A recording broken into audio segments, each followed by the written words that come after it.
Bon,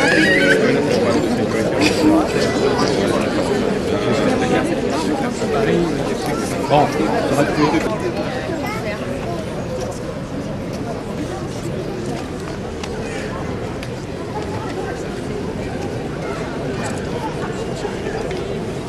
Donc si vous voulez, avant que nous fassions une minute de silence, resituer ce moment à travers l'horreur que vous avez vécue, que nous avons vécue hier dans la nuit. Donc ce rassemblement, comme il a été décidé avec monsieur le préfet, monsieur le sous-préfet, il n'y a bien évidemment pas de prise de parole, mais c'est d'abord un moment de solidarité, de soutien en direction des familles, des victimes, des familles, et puis bien sûr montrer que la France n'est pas abattue et que c'est tous ensemble que nous devons faire face à cette guerre, véritablement une guerre.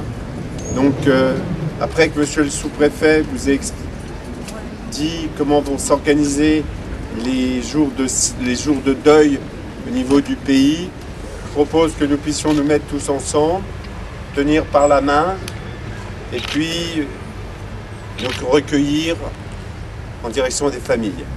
Monsieur le sous-préfet. Bonjour à tous. Face à la gravité des attentats que nous avons connus hier, le gouvernement a immédiatement, bien entendu, souhaité associer l'ensemble de la population à la douleur des victimes et au deuil national. À ce jour, nous avons 128 morts et un certain nombre de personnes dans un état extrêmement grave, dont le pronostic vital est pour certains engagé. Donc nous ne connaissons pas le bilan humain exact de cette série d'attentats. Pour autant, bien entendu, l'ensemble des ministres et des membres du gouvernement sont en train de travailler à circonscrire la situation et à apporter un certain nombre de réponses. De ce point de vue, un deuil national a été décrété par Monsieur le Président de la République et débutera à compter de demain et jusqu'au mardi 17 novembre. Une série d'hommages seront bien entendu organisés, notamment une minute de silence dans l'ensemble des édifices et des administrations, édifices publics et administrations, lundi à midi.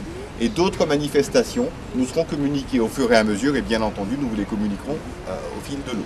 Je ne peux pas pour le moment vous en dire davantage puisque, comme vous le savez, les investigations sont en cours. Un certain nombre de démarches sont engagées par des services de la sécurité nationale pour sécuriser le territoire et faire en sorte que la sécurité de nos concitoyens soit garantie dans les meilleures conditions.